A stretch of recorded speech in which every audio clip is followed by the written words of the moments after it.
ਵਾਹਿਗੁਰੂ ਜੀ ਕਾ ਖਾਲਸਾ ਵਾਹਿਗੁਰੂ ਜੀ ਕੀ ਫਤਿਹ। ਵੇਈ ਦਾ ਉਪਦੇਸ਼। ਇੱਕ ਦਿਨ ਰੋਜ਼ ਦੀ ਤਰ੍ਹਾਂ ਗੁਰੂ ਜੀ ਨੇ ਵੇਈ ਵਿੱਚ ਟੁੱਬੀ ਲਾਈ। ਐਸੇ ਅਕਾਲ ਪੁਰਖ ਨਾਲ ਜੁੜੇ ਕਿ ਅਲੋਪ ਹੋ ਗਏ। ਸਾਰੇ ਰੌਲਾ ਪੈ ਗਿਆ ਕਿ ਨਾਨਕ ਜੀ ਡੁੱਬ ਗਏ ਹਨ, ਪਰ ਬੇਬੇ ਨਾਨਕੀ ਦੇ ਬਚਨ ਸਨ, ਮੇਰਾ ਵੀਰ ਡੁੱਬ ਨਹੀਂ ਸਕਦਾ, ਉਹ ਤਾਂ ਡੁੱਬਦਿਆਂ ਨੂੰ ਤਾਰਨ ਆਇਆ ਹੈ। ਗੁਰੂ ਜੀ ਦੀ ਆਪਣੀ ਬਾਣੀ ਤੋਂ, ਭਾਈ ਗੁਰਦਾਸ ਜੀ ਦੀ ਰਚਨਾ ਤੋਂ ਅਤੇ ਪੁਰਾਤਨ ਜਨਮ ਸਾਖੀ ਤੋਂ ਇਹ ਪਤਾ ਲੱਗਦਾ ਹੈ ਕਿ ਗੁਰੂ ਜੀ ਏਕਾਂਤ ਵਿੱਚ ਬੈਠੇ ਕਰਤਾਰ ਦੇ ਧਿਆਨ ਵਿੱਚ ਜੁੜ ਗਏ ਸਨ ਅਤੇ ਉਹਨਾਂ ਦੀ ਆਤਮਾ ਸੱਚਖੰਡ ਪੁੱਜੀ ਸੀ।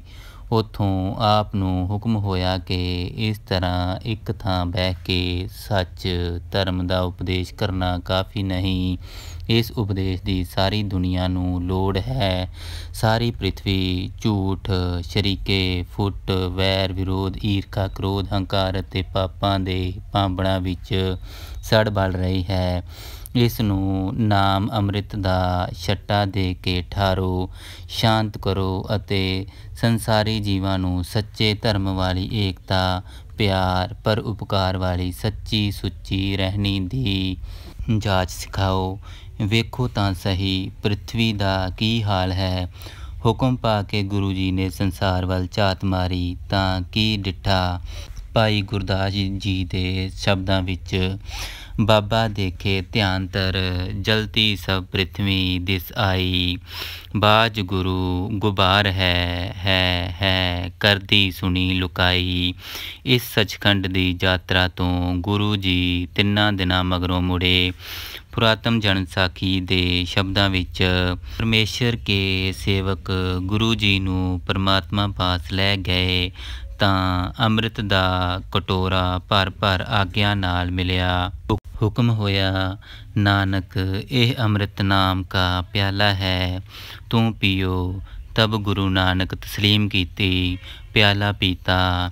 ਸਾਹਿਬ ਮਿਹਰਬਾਨ ਹੋਇਆ, ਭਜਨ ਕੀਤਾ, ਨਾਨਕ ਮੈਂ ਤੇਰੇ ਕੋਲ ਹਾਂ, ਮੈਂ ਤੇਰੇ ਤਾਈਂ ਨਿਹਾਲ ਕੀਆ ਹੈ, ਤੂੰ ਜਾਇ ਕਰ ਮੇਰਾ ਨਾਮ ਜਪ, ਹਰ ਲੋਕਾਂ ਥੀ ਪੀ ਜਪਾਏ, ਹਰ ਸੰਸਾਰ ਥੀ ਨਿਰਲੇਪ ਰਹੋ, ਨਾਮਦਾਨ ਇਸ਼ਨਾਨ ਸੇਵਾ ਸਿਮਰਨ ਵਿੱਚ ਰਹੋ। ਮੈਂ ਤੇਰੇ ਤਾਈਂ ਆਪਣਾ ਨਾਮ ਦਿਆ ਹੈ, ਤੂੰ ਇਹਾ ਕਿਰਤ ਕਰ। ਤਬ ਗੁਰੂ ਜੀ ਨੇ ਮੱਥਾ ਟੇਕਿਆ ਤੇ ਪੀ ਤੇਰੀ ਕੀਮਤ ਨਾ ਪਵੇ, ਹਉ ਕੇਵੜ ਆਖਾਂ ਨਾਉ ਦੀ ਧੁਨੀ ਲਗਾਈ। ਉੱਧਰੋਂ ਇਹ ਧੁਨੀ ਉੱਠੀ, ਨਾਨਕ ਮੇਰਾ ਹੁਕਮ ਤੇਰੀ ਨਦਰੀ ਆਇਆ ਹੈ, ਤੂੰ ਮੇਰੇ ਹੁਕਮ ਦੀ ਸਿਫਤ ਕਰ। ਤਦ ਗੁਰੂ ਜੀ ਨੇ ਇੱਕ ਓਂਕਾਰ ਸਤਿਨਾਮ ਕਰਤਾ ਪੁਰਖ ਨਿਰਭਉ ਨਿਰਵੈਰ ਅਕਾਲ ਮੂਰਤ ਅਜੂਨੀ ਸੈਭੰ ਗੁਰ ਪ੍ਰਸਾਦ ਜਪ। ਆਦਿ ਸਚ ਜੁਗਾਦ ਸਚ ਹੈ ਵੀ ਸਚ, ਨਾਨਕ ਹੋਸੀ ਪੀ ਸੱਚ ਉਚਾਰਿਆ। ਉੱਥੋਂ ਹੀ ਜਪ ਮਿਲਿਆ। ਪੁਰਾਤਨ ਜਨਮ ਸਾਖੀ ਵਾਲਾ ਗੱਲ ਜਾਰੀ ਰੱਖਦੇ ਲਿਖਦਾ ਹੈ ਕਿ ਤਦ ਫੇਰ ਸੱਚ ਪੁਰਖ ਤੋਂ ਆਗਿਆ ਪਾਈ। ਹੁਕਮ ਹੁਆ, ਨਾਨਕ ਜਿਸ ਉੱਪਰ ਤੇਰੀ ਨਦਰ ਤਿਸ ਉੱਪਰ ਮੇਰੀ ਨਦਰ, ਜਿਸ ਉੱਪਰ ਤੇਰਾ ਕਰਮ ਤਿਸ ਉੱਪਰ ਮੇਰਾ ਕਰਮ, ਮੇਰਾ ਨਾਉ ਪਾਰ ਬ੍ਰਹਮ, ਤੇਰਾ ਨਾਉ ਗੁਰ ਪਰਮੇਸ਼ਰ। ਨਿਮਰਤਾ ਵਿੱਚ ਤੂੰ ਦਰਿਆਓ ਦਾਨਾ ਬੀਨਾ, ਮੈਂ ਮਛਲੀ ਕੈਸੇ ਅੰਤ ਲਹਾਂ, ਗਾ ਕੇ ਗੁਰੂ ਨਾਨਕ ਵਾਪਸ ਮੁੜੇ। ਭਾਈ ਨੰਦ ਲਾਲ ਜੀ ਨੇ ਜਗਨਾਮਾ ਵਿੱਚ ਇਸ ਬਖਸ਼ਿਸ਼ ਦਰੋਂ ਲੈਣ ਦੀ ਸਾਖੀ ਅਤੇ ਹੋਏ ਬਚਨਾਂ ਨੂੰ ਇਸ ਤਰ੍ਹਾਂ ਲਿਖਿਆ ਹੈ। ਅਕਾਲ ਪੁਰਖ ਨੇ ਬਾਬਾ ਨਾਨਕ ਨੂੰ ਦੋਹਾਂ ਜਹਾਨਾਂ ਦਾ ਮੁਰਸ਼ਿਦ ਦਾ ਖਿਤਾਬ ਦਿੱਤਾ ਅਤੇ ਅਨੇਕਾਂ ਬਖਸ਼ਿਸ਼ਾਂ ਨਾਲ ਨਿਵਾਜਿਆ। ਗੁਰੂ ਜੀ ਨੇ ਨਿਮਰਤਾ ਨਾਲ ਕਿਹਾ, ਵਾਹਿਗੁਰੂ ਮੈਂ ਤੇਰਾ ਬੰਦਾ ਹਾਂ, ਤੇਰਾ ਗੁਲਾਮ ਹਾਂ, ਤੇਰੇ ਸਾਜੇ ਹਰ ਆਮ ਖਾਸ ਬੰਦੇ ਦੀ ਮੈਂ ਤੂੜੀ ਹਾਂ। ਵਾਹਿਗੁਰੂ ਵੱਲੋਂ ਇਹ ਬਚਨ ਕਹੇ ਗਏ, ਹੇ ਨਾਨਕ ਮੇਰਾ ਸਰੂਪ ਮੇਰੀ ਪੂਰਨ ਜੋਤ ਤੇਰੇ ਵਿੱਚ ਹੈ, ਮੈਂ ਆਪ ਤੇਰੇ ਵਿੱਚ ਹਾਂ, ਤੇਰੇ ਅੰਦਰ ਹੋਰ ਗੈਰ ਕੋਈ ਨਹੀਂ। ਭਾਈ ਨੰਦ ਲਾਲ ਜੀ ਅਨੁਸਾਰ ਸੰਸਾਰ ਫੇਰੀ ਕਰਨ ਦੀ ਆਗਿਆ ਹੋਈ। ਇਹ ਵੀ ਬਚਨ ਹੋਏ, ਜਿਨ੍ਹਾਂ ਨੇ ਸਿੱਧੀ ਕਰਾਮਾਤਾਂ ਅਤੇ ਜਾਦੂ ਨੂੰ ਹੀ ਧਰਮ ਬਣਾ ਲਿਆ ਹੈ, ਉਹਨਾਂ ਨੂੰ ਸੱਚਾ ਮਾਰਗ ਦੱਸੋ ਤਾਂ ਕਿ ਉਹ ਸਿਮਰਨ ਰਾਹੀਂ ਸੱਚ ਨੂੰ ਪਾ ਸਕਣ। ਉਹਨਾਂ ਨੂੰ ਯਾਦ ਪੱਕੀ ਕਰਨ ਦਾ ਵੱਲ ਸਿਖਾਓ। ਸੰਸਾਰ ਨੂੰ ਦੁੱਖ ਸੁੱਖ ਦਾ ਅੰਤਰ ਪਤਾ ਨਹੀਂ, ਮੇਰੇ ਵੱਲੋਂ ਮੂੰਹ ਮੋੜ ਕੇ ਦੁਖੀ ਹੋ ਰਹੇ ਹਨ, ਇਹਨਾਂ ਦਾ ਮੂੰਹ ਇੱਧਰ ਫੇਰ ਦਿਓ। ਪ੍ਰਭੂ ਦੀ ਯਾਦ ਬਿਨਾਂ ਹੋਰ ਕੋਈ ਸਹਾਈ ਨਹੀਂ। ਇਸ ਸੰਬੰਧੀ ਭਾਈ ਗੁਰਦਾਸ ਜੀ ਲਿਖਦੇ ਹਨ, ਪਹਿਲਾਂ ਬਾਬੇ ਪਾਇਆ ਬਖਸ਼ਦਰ, ਪਿੱਛੋਂ ਦੇ ਫਿਰ ਕਾਲ ਕਮਾਈ। ਰੇਤ ਅਕ ਆਹਾਰ ਕਰ, ਰੋੜਾ ਕੀ ਗੁਰ ਕੀਏ ਵਿਛਾਈ। ਭਾਰੀ ਕਰੀ ਤਪੱਸਿਆ, ਵੱਡੇ ਭਾਗ ਹਰ ਸਿਉ ਬਣ ਆਈ। ਬਾਬਾ ਪੈਦਾ ਸੱਚਖੰਡ, ਨੌ ਨਿਧ ਨਾਮ ਗਰੀਬੀ ਪਾਈ। ਬਾਬਾ ਦੇਖੇ ਧਿਆਨ ਧਰ, ਜਲਤੀ ਸਭ ਪ੍ਰਿਥਵੀ ਦਿਸ ਆਈ। ਬਾਜ ਗੁਰੂ ਗੁਬਾਰ ਹੈ ਕਰਦੀ ਸੁਣੀ ਲੁਕਾਈ। ਬਾਬੇ ਪੇਖ ਬਣਾਇਆ, ਉਦਾਸੀ ਕੀ ਰੀਤ ਚਲਾਈ। ਚੜਿਆ ਸੋਧਣ ਧਰਤ ਲੁਕਾਈ। ਹੁਣ ਉਹ ਹੋਰ ਦੇ ਹੋਰ ਹੋ ਚੁੱਕੇ ਸਨ। ਚੌਥੇ ਦਿਨ ਜਦ ਸ਼ਹਿਰ 'ਚ ਦਾਖਲ ਹੋਏ ਤਾਂ ਆਪਣੇ ਡੇਰੇ ਜਾ ਕੇ ਸਭ ਕੁਛ ਗਰੀਬਾਂ ਨੂੰ ਵੰਡ ਦਿੱਤਾ ਅਤੇ ਚੁੱਪ ਧਾਰ ਲਈ। ਜਦ ਬੋਲਣ ਤਾਂ ਇਹੋ ਹੀ ਕਹਿਣ, ਨਾ ਕੋ ਹਿੰਦੂ ਨਾ ਮੁਸਲਮਾਨ। ਇਸਲਾਮੀ ਰਾਜ ਵਿੱਚ ਅਜਿਹਾ ਨਾਰਾ ਸਿਰ 'ਤੇ ਕਫਨ ਬਣ ਕੇ ਹੀ ਲਾਇਆ ਜਾ ਸਕਦਾ ਸੀ। ਸਾਰੇ ਰੌਲਾ ਪੈ ਗਿਆ ਅਤੇ ਸਾਰਾ ਸ਼ਹਿਰ ਹੀ ਦਰਸ਼ਨਾਂ ਨੂੰ ਉਮੜ ਆਇਆ। ਕੁਝ ਲੋਕ ਪੁੱਛਣ ਲੱਗੇ, ਇੱਕ ਰਾਹ ਮੁਸਲਮਾਨ ਦਾ ਹੈ, ਦੂਜਾ ਹਿੰਦੂ ਦਾ, ਤੁਸੀਂ ਕਿਹੜੇ ਰਾਹ ਵਿੱਚ ਹੋ? ਗੁਰੂ ਜੀ ਨੇ ਫਰਮਾਇਆ, ਮੇਰਾ ਰਾਹ ਖੁਦਾ ਦਾ ਰਾਹ ਹੈ। ਖੁਦਾ ਨਾ ਹਿੰਦੂ ਹੈ ਨਾ ਮੁਸਲਮਾਨ। ਸਾਡੀ ਨਜ਼ਰ ਵਿੱਚ ਵੀ ਕੋਈ ਹਿੰਦੂ ਮੁਸਲਮਾਨ ਨਹੀਂ। ਉੱਥੇ ਦੌਲਤ ਖਾਂ ਦੇ ਅਹਿਲਕਾਰ ਪੁੱਜੇ ਤਾਂ ਉਹਨਾਂ ਨਵਾਬ ਵੱਲੋਂ ਸੰਦੇਸ਼ ਦਿੱਤਾ। ਤਦ ਗੁਰੂ ਨਾਨਕ ਨੇ ਕਿਹਾ, ਮੈਂ ਤੇਰੇ ਖਾਨ ਦੀ ਕਿਆ ਪਰਵਾਹ ਪੜੀ ਹੈ। ਇਹ ਦੂਜਾ ਇਨਕਲਾਬ ਸੀ। ਸ਼ਾਹਾਂ ਦੀ ਪਰਵਾਹ ਹਟਾਉਣੀ ਹੀ ਖੁਦਾਈ ਬੰਦਿਆਂ ਦਾ ਕੰਮ ਹੈ। ਮਨਮੁਖ ਹੋਏ ਬੰਦੇ ਦਾ ਬੰਦਾ ਪਾਤਸ਼ਾਹ ਦਾ ਕਹਿਣਾ ਸੀ। ਜਦ ਦੌਲਤ ਖਾਂ ਨੂੰ ਪਤਾ ਲੱਗਾ ਕਿ ਅਹਿਲਕਾਰ ਨੇ ਰੋਹਬ ਨਾਲ ਗੁਰੂ ਜੀ ਨੂੰ ਬੁਲਾਉਣਾ ਚਾਹਿਆ ਸੀ ਤਾਂ ਉਸਨੇ ਅਹਿਲਕਾਰ ਨਾਲ ਗੁੱਸਾ ਕੀਤਾ ਅਤੇ ਨਿਮਰਤਾ ਸਹਿਤ ਕਹਿਲਾ ਭੇਜਿਆ ਕਿ ਨਾਨਕ ਜੀ ਰਜਾਏ ਖੁਦਾਏ ਨੂੰ ਆਓ। ਜਦ ਦੌਲਤ ਖਾਂ ਪਾਸ ਪੁੱਜੇ ਤਾਂ ਨਵਾਬ ਨਾਲ ਦਸਤ ਪੰਜਾ ਲੈ ਕੇ ਬੈਠ ਗਏ। ਕਾਜ਼ੀਆਂ ਨੇ ਗੁੱਸਾ ਮਨਾਇਆ ਕਿ ਬਗੈਰ ਸਿਰ ਝੁਕਾਏ ਦਸਤ ਪੰਜਾ ਲੈ ਕੇ ਬੈਠਣਾ ਦਰਬਾਰੀ ਮਰਿਆਦਾ ਦੀ ਉਲੰਘਣਾ ਹੈ। ਗੁਰੂ ਜੀ ਦਾ ਜਵਾਬ ਸੀ, ਹਿਰਸੀ ਹੀ ਸਿਰ ਝੁਕਾਉਂਦਾ ਹੈ, ਬਗੈਰ ਲਾਲਚ ਵਾਲੇ ਦਾ ਸਿਰ ਹਮੇਸ਼ਾ ਉੱਚਾ ਹੀ ਰਹਿੰਦਾ ਹੈ।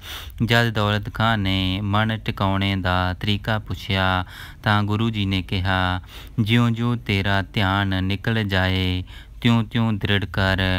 ਫਿਰ ਕਾਜੀ ਨੇ ਆਖਿਆ ਕਿ ਜੋ ਵੀ ਹਜ਼ਰਤ 'ਤੇ ਈਮਾਨ ਲਿਆਉਣਗੇ ਉਹ ਹੀ ਛੁੱਟਣਗੇ। ਗੁਰੂ ਜੀ ਨੇ ਆਖਿਆ, ਐਸਾ ਨਹੀਂ, ਜੋ ਪਰਾਇਆ ਹੱਕ ਖਾਂਦੇ ਹਨ ਉਹ ਹੀ ਨਰਕ ਨੂੰ ਜਾਂਦੇ ਹਨ। ਪਰਾਇਆ ਹੱਕ ਖੁਦਾ ਅਤੇ ਹਜ਼ਰਤ ਨੇ ਮਨ੍ਹਾ ਕੀਤਾ ਹੈ। ਜਿੱਥੇ ਗੁਰੂ ਜੀ 3 ਦਿਨਾਂ ਬਾਅਦ ਵੇਈ 'ਚੋਂ ਪ੍ਰਗਟ ਹੋਏ ਸਨ, ਉਸ ਜਗ੍ਹਾ 'ਤੇ ਗੁਰਦੁਆਰਾ ਸੰਤ ਘਾਟ ਸੁਸ਼ੋਭਿਤ ਹੈ। ਨਮਾਜ਼ ਪੜ੍ਹਨੀ। ਕਾਜੀ ਨੇ ਫਿਰ ਕਿਹਾ, ਜੇ ਸਾਰੇ ਇੱਕ ਹਨ ਤਾਂ ਸਾਡੇ ਨਾਲ ਨਮਾਜ਼ ਪੜ੍ਹੋ। ਗੁਰੂ ਜੀ ਸਭ ਨਾਲ ਮਸੀਤ ਵਿੱਚ ਗਏ, ਜਿੱਥੇ ਹੁਣ ਗੁਰਦੁਆਰਾ ਅੰਤਰਯਾਪਤਾ ਹੈ। ਜਦ ਸਾਰੇ ਨਮਾਜ਼ ਪੜ੍ਹ ਰਹੇ ਸਨ ਤਾਂ ਬਾਬਾ ਜੀ ਨੇ ਨਮਾਜ਼ ਨਾ ਪੜ੍ਹੀ ਅਤੇ ਥੋੜ੍ਹਾ ਮੁਸਕਰਾਉਂਦੇ ਰਹੇ। ਕਾਜੀ ਨੇ ਨਵਾਬ ਨੂੰ ਭੜਕਾਇਆ। ਨਵਾਬ ਨੇ ਪੁੱਛਿਆ, ਬਾਬਾ ਜੀ ਤੁਸੀਂ ਨਮਾਜ਼ ਕਿਉਂ ਨਹੀਂ ਪੜ੍ਹੀ ਅਤੇ ਹੱਸੇ ਕਿਉਂ? ਗੁਰੂ ਜੀ ਨੇ ਉੱਤਰ ਦਿੱਤਾ, ਨਮਾਜ਼ ਮੈਂ ਕਿਸ ਨਾਲ ਪੜ੍ਹਦਾ? ਤੁਸੀਂ ਤਾਂ ਕਾਬਲ ਵਿੱਚ ਘੋੜੇ ਖਰੀਦ ਰਹੇ ਸੀ ਅਤੇ ਇਮਾਮ ਨੂੰ ਇਸ ਗੱਲ ਦੀ ਚਿੰਤਾ ਸੀ ਕਿ ਉਹਨਾਂ ਦੀ ਤਾਜ਼ੀ ਸੂਈ ਘੋੜੀ ਦੀ ਵਛੇਰੀ ਖੂਹੀ ਵਿੱਚ ਨਾ ਡਿੱਗ ਪਏ। ਬਾਕੀਆਂ ਕਈਆਂ ਦੇ ਮਨ ਵੀ ਆਪੋ ਆਪਣੇ ਕਾਰੋਬਾਰਾਂ ਵਿੱਚ ਲੱਗੇ ਹੋਏ ਸਨ। ਮੈਂ ਨਮਾਜ਼ ਕਿਸ ਨਾਲ ਪੜ੍ਹਦਾ? ਦੌਲਤ ਖਾਂ ਇਸ ਭੇਦ ਭਰੀ ਗੱਲ ਉੱਤੇ ਹੈਰਾਨ ਰਹਿ ਗਿਆ ਅਤੇ ਭੁੱਲ ਬਖਸ਼ਾਈ। ਉੱਥੇ ਹੀ ਗੁਰੂ ਜੀ ਨੇ ਸੱਚੇ ਮੁਸਲਮਾਨ ਦੇ ਗੁਣਾਂ ਵਾਲਾ ਸ਼ਬਦ ਉਚਾਰਿਆ, ਮੁਸਲਮਾਨ ਕਹਾਵਨ ਮੁਸ਼ਕਲ, ਜਾ ਹੋਏ ਤਾਂ ਮੁਸਲਮਾਨ ਕਹਾਵੇ। ਅਵਲ ਔਲ ਦੀਨ ਕਰ ਮਿੱਠਾ, ਮਸਕਲ ਮਾਨਾ ਮਾਲ ਮੁਸਾਵੇ। ਹੋਏ ਮੁਸਲਿਮ दीन मुहाने, मरण जीवन का भरम चुकावे। रब की रजाए मन्ने सिर ऊपर, करता मन्ने आप गवावे। तौ नानक सरब जियां मेहरमंत होए, तां मुसलमान कहावे। ਅਰਥਾਤ ਮੁਸਲਮਾਨ ਅਖਵਾਉਣਾ ਔਖੀ ਗੱਲ ਹੈ। ਜੋ ਆਪਣੇ ਮਜ਼ਹਬ ਦੇ ਮੁਖੀਏ ਦੀ ਗੱਲ ਮੰਨੇ, ਆਪਣੇ ਮਨ ਦੀ ਮੈਲ ਲਾਹ ਦੇਵੇ, ਮਰਨ ਜੀਣ ਦਾ ਭਰਮ ਛੱਡ ਕੇ ਆਪਾ ਗਵਾ ਕੇ ਰਚਨਹਾਰ 'ਤੇ ਭਰੋਸਾ ਰੱਖਦਾ ਹੋਇਆ ਉਸ ਦੇ ਪਾਣੀ ਵਿੱਚ ਰਹਿ ਕੇ ਸਭ ਜੀਆਂ 'ਤੇ ਦਇਆ ਕਰੇ, ਉਹ ਹੀ ਸੱਚਾ ਮੁਸਲਮਾਨ ਅਖਵਾ ਸਕਦਾ ਹੈ। ਸੱਚੇ ਮੁਸਲਮਾਨ ਦੇ ਗੁਣਾਂ ਦੀ ਗੱਲ ਹੋਰ ਵਿਸਤਾਰ ਵਿੱਚ ਕਰਦਿਆਂ ਗੁਰੂ ਜੀ ਨੇ ਕਿਹਾ ਕਿ ਹਰ ਮੁਸਲਮਾਨ ਨੂੰ ਸੱਚਾਈ, ਧਰਮ ਦੀ ਕਮਾਈ, ਰੱਬ ਦੇ ਨਾਂ 'ਤੇ ਦਾਨ ਪੁੰਨ, ਪਵਿੱਤਰ ਨੀਅਤ ਅਤੇ ਅੱਲਾ ਦੀ ਸਿਫਤ ਸਲਾਹ ਕਰਨ ਦੀਆਂ 5 ਨਮਾਜ਼ਾਂ ਪੜ੍ਹਨ ਦੀ ਲੋੜ ਹੈ।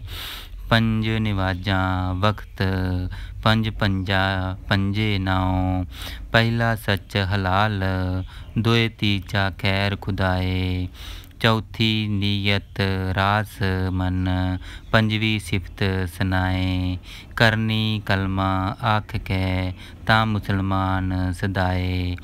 ਗੁਰੂ ਜੀ ਨੇ ਆਪਣਾ ਪਹਿਲਾ ਫੈਸਲਾ ਵੀ ਦੁਹਰਾਇਆ, ਮੈਂ ਸੁਲਤਾਨਪੁਰ ਨਹੀਂ ਟਿਕਾਂਗਾ। ਜਿੱਥੇ ਲੋਕਾਈ ਦੁਖੀ ਹੋਵੇਗੀ ਉੱਥੇ ਪੁੱਜਣ ਦਾ ਯਤਨ ਕਰਾਂਗਾ।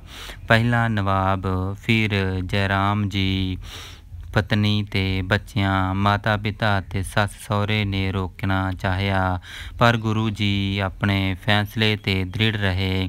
ਦੌਲਤ ਖਾਂ ਨੇ ਅਰਜ਼ ਕੀਤੀ ਕਿ ਜੋ ਰਾਹ ਦੁਨੀਆ ਨੂੰ ਦਿਖਾਉਣਾ ਚਾਹੁੰਦੇ ਹੋ ਉਸ ਬਾਰੇ ਉਸ ਨੂੰ ਵੀ ਰੌਸ਼ਨੀ ਦੇਵੋ। ਮਹਾਰਾਜ ਨੇ ਬਖਸ਼ਿਸ਼ ਕੀਤੀ ਅਤੇ ਖਾਨ ਦਾ ਸੁੱਤਾ ਮਨ ਜਾਗ ਪਿਆ। ਗੁਰੂ ਜੀ ਦੀਆਂ ਲੰਮੀਆਂ ਉਦਾਸੀਆਂ ਦਾ ਆਰੰਭ। ਕੁਝ ਦਿਨ ਸੁਲਤਾਨਪੁਰ ਲੋਧੀ ਵਿਖੇ ਗੁਰਬਾਣੀ ਦੇ ਕਥਾ ਕੀਰਤਨ ਦਾ ਪ੍ਰਵਾਹ ਚਲਾ ਕੇ ਗੁਰੂ ਸਾਹਿਬ ਨੇ ਆਪਣੀਆਂ ਲੰਮੀਆਂ ਯਾਤਰਾਵਾਂ 'ਤੇ ਚੱਲਣ ਲਈ ਤਿਆਰੀ ਕੀਤੀ। ਗੁਰੂ ਜੀ ਦੇ ਇਸ ਧਰਤੁਲਕਾਈ ਨੂੰ ਸੋਧਣ ਲਈ ਲੰਮੀਆਂ ਯਾਤਰਾਵਾਂ 'ਤੇ ਜਾਣ ਦਾ ਸੁਣ ਕੇ ਬੇਬੇ ਨਾਨਕੀ ਅਤੇ ਮਾਤਾ ਸੁਲੱਖਣੀ ਜੀ ਬਹੁਤ ਉਦਾਸ ਹੋਏ। ਬਾਬਾ ਜੀ ਦੀ ਸੱਸ ਚੰਦੋ ਰਾਣੀ ਨੇ ਤਾਂ ਇੱਥੋਂ ਤੱਕ ਕਹਿ ਦਿੱਤਾ ਕਿ ਜੇ ਘਰ ਘਾਟ ਛੱਡ ਕੇ ਚਲੇ ਜਾਣਾ ਸੀ ਤਾਂ ਵਿਆਹ ਕਿਉਂ ਕਰਵਾਇਆ? ਹੁਣ ਤੇਰੇ ਬੀਵੀ ਬੱਚਿਆਂ ਨੂੰ ਕੌਣ ਸਹਾਰਾ ਦੇਵੇਗਾ ਅਤੇ ਕੌਣ ਪਾਲਣਾ ਕਰੇਗਾ? ਗੁਰੂ ਜੀ ਨੇ ਕਿਹਾ ਕਿ ਅਜਿਹਾ ਸਭ ਦਾ ਭੁਲੇਖਾ ਦੂਰ ਹੋ ਜਾਣਾ ਚਾਹੀਦਾ ਹੈ ਕਿ ਕੋਈ ਮਨੁੱਖ ਕਿਸੇ ਮਨੁੱਖ ਜਾਂ ਬੀਵੀ ਬੱਚਿਆਂ ਨੂੰ ਪਾਲਣਾ ਕਰਦਾ ਹੈ। ਪਾਲਣਾ ਕਰਨ ਵਾਲਾ ਤਾਂ ਸਰਬ ਕਲਾ ਸਮਰੱਥ ਪਰਮੇਸ਼ਰ ਹੈ। ਤੁਹਾਡੇ ਮਨ ਵਿੱਚ ਇਸ ਬਾਰੇ ਕੋਈ ਭੁਲੇਖਾ ਨਹੀਂ ਰਹਿਣਾ ਚਾਹੀਦਾ। ਨਾਲੇ ਮੈਂ ਸਦਾ ਵਾਸਤੇ ਥੋੜ੍ਹਾ ਜਾ ਰਿਹਾ ਹਾਂ, ਮੈਂ ਸਦਾ ਹੀ ਤੁਹਾਡੇ ਪਾਸ ਹਾਂ। ਜਦੋਂ ਯਾਦ ਕਰੋਗੇ ਮੈਂ ਉਸੇ ਵੇਲੇ ਤੁਹਾਡੇ ਕੋਲ ਪਹੁੰਚ ਜਾਵਾਂਗਾ। ਇਸ ਤਰ੍ਹਾਂ ਸਾਰੇ ਪਰਿਵਾਰ ਨੂੰ ਭਰੋਸਾ ਦੇ ਕੇ ਅਤੇ ਨਗਰ ਨਿਵਾਸੀਆਂ, ਜਿਨ੍ਹਾਂ ਵਿੱਚ ਨਵਾਬ ਦੌਲਤ ਖਾਂ ਲੋਧੀ ਅਤੇ ਹੋਰ ਉਹਨਾਂ ਦੇ ਅਮੀਰ, ਵਜ਼ੀਰ ਅਤੇ ਉੱਚ ਅਧਿਕਾਰੀ ਸ਼ਾਮਲ ਸਨ, ਭਿੱਜੀਆਂ ਅੱਖਾਂ ਨਾਲ ਗੁਰੂ ਜੀ ਨੂੰ ਅਲਵਿਦਾ ਕਹਿਣ ਆਏ। ਉਹਨਾਂ ਦੇ ਚਲੇ ਜਾਣ ਨਾਲ ਸਾਰੇ ਸ਼ਹਿਰ 'ਤੇ ਉਦਾਸੀ ਛਾ ਗਈ। ਗੁਰੂ ਜੀ ਨੇ ਸੁਲਤਾਨਪੁਰ ਤੋਂ ਚੱਲ ਕੇ ਬਿਆਸ ਦਰਿਆ ਪਾਰ ਕੀਤਾ, ਜਿੱਥੇ ਅੱਜ ਕੱਲ੍ਹ ਗੋਇੰਦਵਾਲ ਸ਼ਹਿਰ ਬਣਿਆ ਹੋਇਆ ਹੈ। ਕੁਝ ਸਮੇਂ ਬਾਅਦ ਭਾਈ ਮਰਦਾਨਾ ਕਹਿਣ ਲੱਗਾ ਕਿ ਮੈਨੂੰ ਭੁੱਖ ਬਹੁਤ ਲੱਗੀ ਹੈ। ਐਨੇ ਨੂੰ ਉਸ ਜ਼ਮੀਨ ਦਾ ਮਾਲਕ ਵੀ ਉੱਥੇ ਪੁੱਜ ਗਿਆ, ਜੋ ਬਾਅਦ ਵਿੱਚ ਘਰੋਂ ਜਾ ਕੇ ਰੋਟੀ ਪਾਣੀ ਤਿਆਰ ਕਰਵਾ ਲਿਆਇਆ ਅਤੇ ਕੁਝ ਦੁੱਧ ਵੀ ਨਾਲ ਲੈ ਆਇਆ। ਗੁਰੂ ਜੀ ਨੇ ਉਸ ਪਾਸੋਂ ਦੁੱਧ ਤੇ ਪ੍ਰਸ਼ਾਦੇ ਲੈ ਕੇ ਭਾਈ ਮਰਦਾਨੇ ਦੇ ਅੱਗੇ ਰਖਵਾ ਦਿੱਤੇ ਤੇ ਉਸ ਨੂੰ ਪੁੱਛਣ ਲੱਗੇ, ਪੁਰਖਾ, ਕੀ ਇਹ ਜ਼ਮੀਨ ਤੇਰੀ ਹੈ? ਉਹ ਮਨੁੱਖ ਗੁਰੂ ਜੀ ਦੇ ਚਿਹਰੇ 'ਤੇ ਇਲਾਹੀ ਨੂਰ ਵੇਖ ਕੇ ਬਹੁਤ ਪ੍ਰਭਾਵਿਤ ਹੋਇਆ ਅਤੇ ਜਵਾਬ ਵਿੱਚ ਬੋਲਿਆ, ਮਹਾਂਪੁਰਖ ਜੀ, ਜ਼ਮੀਨ ਤਾਂ ਆਪ ਜੀ ਦੀ ਹੀ ਹੈ, ਮੈਂ ਤਾਂ ਇੱਕ ਰਾਹਕ ਹਾਂ। ਗੁਰੂ ਜੀ ਇਹ ਸੁਣ ਕੇ ਬਹੁਤ ਪ੍ਰਸੰਨ ਹੋਏ ਅਤੇ ਕਹਿਣ ਲੱਗੇ ਕਿ ਕਿਸੇ ਦਿਨ ਇਸ ਜ਼ਮੀਨ ਉੱਤੇ ਸੁੰਦਰ ਸ਼ਹਿਰ ਬਣੇਗਾ ਅਤੇ ਤੂੰ ਇਸ ਇਲਾਕੇ ਦਾ ਵੱਡਾ ਸਰਦਾਰ ਹੋਵੇਂਗਾ। ਜ਼ਿਮੀਂਦਾਰ ਇਹ ਸੁਣ ਕੇ ਬੜਾ ਪ੍ਰਸੰਨ ਹੋਇਆ ਅਤੇ ਇਸ ਗੱਲ 'ਤੇ ਹੈਰਾਨ ਹੋਇਆ ਕਿ ਗੁਰੂ ਜੀ ਨੇ ਤਾਂ ਪ੍ਰਸ਼ਾਦੇ ਅਤੇ ਦੁੱਧ ਵਿੱਚੋਂ ਕੁਝ ਵੀ ਨਹੀਂ ਛਕਿਆ। ਉਸ ਨੇ ਗੁਰੂ ਜੀ ਦੇ ਅੱਗੇ ਬੇਨਤੀ ਕੀਤੀ ਕਿ ਆਪ ਵੀ ਕੁਝ ਅੰਨ ਪਾਣੀ ਛਕ ਕੇ ਮੈਨੂੰ ਕਿਰਤਾਰਥ ਕਰੋ। ਜ਼ਮੀਂਦਾਰ ਦੀ ਬੇਨਤੀ ਮੰਨ ਕੇ ਗੁਰੂ ਜੀ ਨੇ ਥੋੜ੍ਹਾ ਜਿਹਾ ਦੁੱਧ ਛਕਿਆ ਅਤੇ ਅੱਗੇ ਚੱਲ ਪਏ ਅਤੇ ਉਸ ਜਗ੍ਹਾ ਜਾ ਪਹੁੰਚੇ ਜਿੱਥੇ ਅੱਜ ਕੱਲ੍ਹ ਅੰਮ੍ਰਿਤਸਰ ਸ਼ਹਿਰ ਵਸਿਆ ਹੋਇਆ ਹੈ। ਵਾਹਿਗੁਰੂ ਜੀ ਕਾ ਖਾਲਸਾ, ਵਾਹਿਗੁਰੂ ਜੀ ਕੀ ਫਤਿਹ।